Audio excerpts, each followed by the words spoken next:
Future trade के अंदर जो दो तरह के ऑप्शन होते हैं, एक क्रॉस और दूसरा आइसोलेट, यानी दो तरह से आप ट्रेड कर सकते हैं। क्रिप्टो करेंसी के अंदर फ्यूचर ट्रेड के अंदर आप दो तरह से ट्रेड कर सकते हैं। वीडियो स्टार्ट करते हैं। मेरा नाम है उमर चुगताई। मैं आपके लिए ऐसी ही वीडियोस बनाता रहता हूँ। मार्केट को कैसे एनालाइज किया जाता है या फिर सिग्नल खुद कैसे बनाए जाते हैं, ये सारी मालूमात मैं इंशाल्लाह इसी चैनल पर प्रोवाइड करता रहूँगा। वैसे तो ये सारी मालूमात मैं शेयर करता रहता हूँ। स्पॉट ट्रेडिंग क्या होती है, फ्यूचर ट्रेडिंग क्या होती है, इसकी वीडियो भी मैंने तफसीली बनाई हुई है। अगर आप नहीं जानते कि स्पॉट ट्रेडिंग और फ्यूचर ट्रेडिंग क्या होती है बाइनेंस के ऊपर या किसी भी क्रिप्टो एक्सचेंज के ऊपर, तो मेरी वीडियो मौजूद है, डिस्क्रिप्शन के अंदर लिंक है, इस वीडियो को आप देख सकते हैं। परफेक्ट मालूमात देने की कोशिश हमेशा करता रहता हूँ। अब दोस्तों, फ्यूचर ट्रेड के अंदर भी दो तरह से ट्रेड की जाती है। एक क्रॉस मार्जिन होती है और दूसरी आइसोलेट मार्जिन होती है, यानी इन दोनों में से कोई ना कोई आपको सिलेक्ट करना लाजमी होता है। फ्यूचर ट्रेड के अंदर आते ही हमें यहाँ पर सबसे पहले सिलेक्ट करना पड़ता है कि हमें आइसोलेट में ट्रेड करनी है या फिर क्रॉस में ट्रेड करनी है। उसके बाद लेवरेज सेलेक्ट करनी होती है। अब दोस्तों, फ्यूचर ट्रेड के अंदर या तो क्रॉस के अंदर आपको ट्रेड करनी पड़ती है या फिर आइसोलेट के अंदर करनी पड़ती है ट्रेड। यानी अगर आप क्रॉस मार्जिन के अंदर ट्रेड करते हैं या फिर आइसोलेट मार्जिन के अंदर ट्रेड करते हैं, तो इस वीडियो में मैं डिटेल से आपको बताने वाला हूं कि क्रॉस मार्जिन क्या होता है और आइसोलेट मार्जिन क्या होता है, और इन दोनों में से कौन सी मार्जिन टाइप जो होती है वो बेहतर होती है, हमें कौन सी टाइप सेलेक्ट करनी चाहिए, और क्रॉस मार्जिन या आइसोलेट मार्जिन की ज़रूरत क्यों पेश आती है। फ्यूचर ट्रेड के अंदर आमतौर पर अगर आप फ्यूचर ट्रेड को ज़्यादा नहीं जानते, यानी कि जो नए बंदे होते हैं वो ज़्यादातर आइसोलेट मार्जिन के अंदर ट्रेड करते हैं। इसके अंदर जो क्रॉस ट्रेडिंग है, क्रॉस ट्रेडिंग एक्सपर्ट ट्रेडर्स के लिए होती है। सबसे पहले तो दोस्तों आपको ये पता होना चाहिए कि फ्यूचर ट्रेड इंतहाई रिस्की ट्रेड है। अगर आप एक्सपर्ट नहीं हैं तो आपका फ्यूचर ट्रेड के अंदर काम ही नहीं है। यानी या तो आप फिर गैमलिंग करेंगे। तो आपके पास बाइनेंस के अंदर $1000 पड़ा हुआ है, $1000 में से आप $200 ट्रांसफ़र करते हैं बाइनेंस के फ्यूचर वॉलेट के अंदर।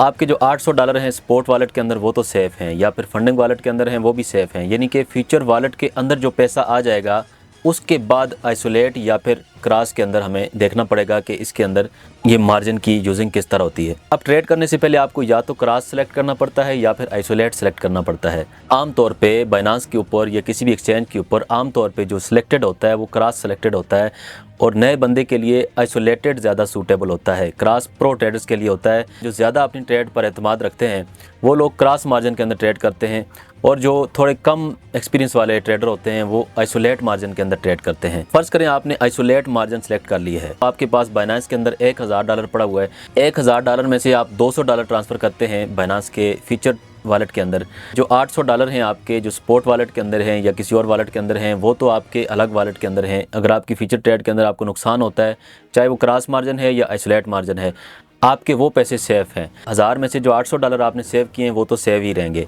लेकिन फ्यूचर वॉलेट के अंदर जो आपने पैसे ट्रांसफ़र किए हैं $200 $1000 में से, इन $200 में से भी आप कुछ पैसों से ट्रेड करना चाहते हैं और कुछ पैसों को पीछे रखना चाहते हैं। या तो आप उसको DCA के लिए रखना चाहते हैं या फिर आप किसी और कॉइन के साथ पोजीशन ओपन करने के लिए रखना चाहते हैं। मुख्तलिफ वजूहात हो सकती हैं। आपने $200 ट्रांसफ़र किए हैं, आप $50 की ट्रेड लेना चाहते हैं और आप कहते हैं $50 से ट्रेड ओपन हो जाए और $150 को कोई नुकसान ना पहुँचे। इन $200 में से $150 आपका सेव रहेगा और $50 जो आपने लगाया है वो आपका सिर्फ और सिर्फ ट्रेड के अंदर लगेगा। अगर आपकी ट्रेड लिक्विडेट भी हो जाती है तो आपके $150 को कोई भी नुकसान नहीं पहुंचेगा। अगर आप उसमें मार्जिन ऐड करेंगे तो वो तरीका आप कर सकते हैं, लेकिन जो आपने ट्रेड में पैसे लगाए हैं वही पैसे आपकी ट्रेड में लगेंगे। इसको आइसोलेट मार्जिन कहा जाता है। यानी कि आइसोलेट के अंदर फ्यूचर वॉलेट के अंदर जितने पैसे आपने डाल दिए हैं उन पैसों में से जितने पैसों में से आप ट्रेड करेंगे उतने ही पैसे यूज़ होंगे, बाकी आपके फ्यूचर वॉलेट के अंदर भी सेफ रहेंगे। अगर आपने क्रॉस सेलेक्ट कर लिया है तो क्रॉस के अंदर फ्यूचर वॉलेट के अंदर जितना भी पैसा आ गया है या फिर दूसरी पोजीशन से जितना भी आपको प्रॉफिट हो रहा है वो आपके वॉलेट के अंदर शामिल हो चुका है और वो आपकी ट्रेड में यूज़ होता रहेगा। इस तरह से आपकी लिक्विडेशन प्राइस नीचे आती रहेगी। अब फ़र्ज़ करें आपके पास $1000 है, $1000 में से आपने $200 आपने फ्यूचर वॉलेट के अंदर ट्रांसफ़र कर दिए। अब $200 में से आपने $50 की एक ट्रेड ओपन की है और आपने जो मार्जिन टाइप सेलेक्ट की है वो क्रॉस सेलेक्ट की है। अब आपके पास $150 पीछे बच गए। आपकी ट्रेड में आपको $10 को मज़ीद प्रॉफिट हो गया तो आपके पास वॉलेट के अंदर आपके वॉलेट में $205 हो गए। अगर आपको $5 का नुकसान हुआ तो आपके वॉलेट के अंदर $195 हो गए। और अगर आपको $50 पूरे का नुकसान हो गया, यानी 100% मार्केट नीचे आ गई, तो क्रॉस मार्जिन के अंदर फिर भी आपकी ट्रेड चलती रहती है और आपका जो पीछे पैसा पड़ा हुआ है $150 वो भी यूज़ होता रहेगा। जबकि आइसोलेट मार्जिन के अंदर ऐसा नहीं होता। आपने एक कॉइन पे ट्रेड ओपन की है, अप साइड पे, दूसरी पे डाउन साइड पे ओपन की है, या फिर एक ट्रेड आपकी प्रॉफिट में जा रही है और दूसरी ट्रेड आपकी प्रॉफिट में नहीं जा रही, तो आपकी जो ट्रेड प्रॉफिट में जा रही है उसका जो प्रॉफिट है वो भी आपके वॉलेट में शामिल होता रहेगा और आपकी दूसरी ट्रेड के अंदर ये लगता रहेगा। उस ट्रेड को की पोजीशन को ये बरकरार रखे हुए रहेगा। इसके अंदर रिस्क भी होता है कि कुछ ट्रेड अगर आपकी रॉन्ग चली जाती है, गलत चली जाती है, तो आपका नुकसान 200 या 400% तक चला जाता है।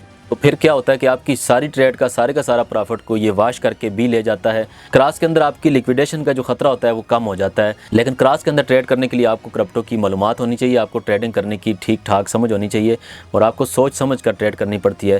यानी दोस्तों, क्रॉस मार्जिन के अंदर आपकी सिंगल ट्रेड लिक्विडेट नहीं होगी, बल्कि आपका सारे का सारा क्रॉस वॉलेट लिक्विडेट हो जाएगा। एक ट्रेड आपकी नुकसान में जा रही है और एक ट्रेड आपकी प्रॉफिट में जा रही है। आपका जो लॉस है वो बढ़ते बढ़ते इतना ज़्यादा हो गया है कि आपके वॉलेट के अंदर जितने भी पैसे हैं वो उस नुकसान को कवर नहीं कर रहे।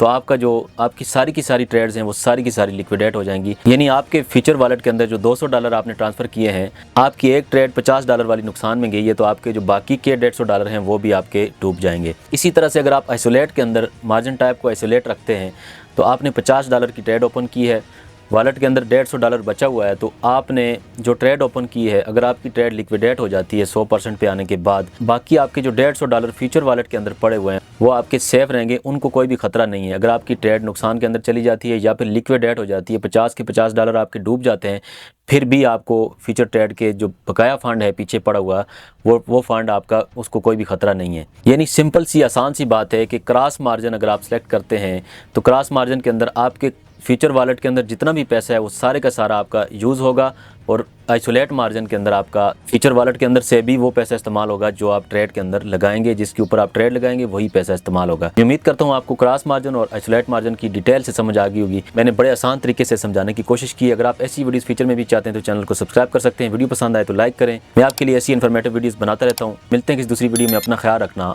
अल्लाह हाफिज़।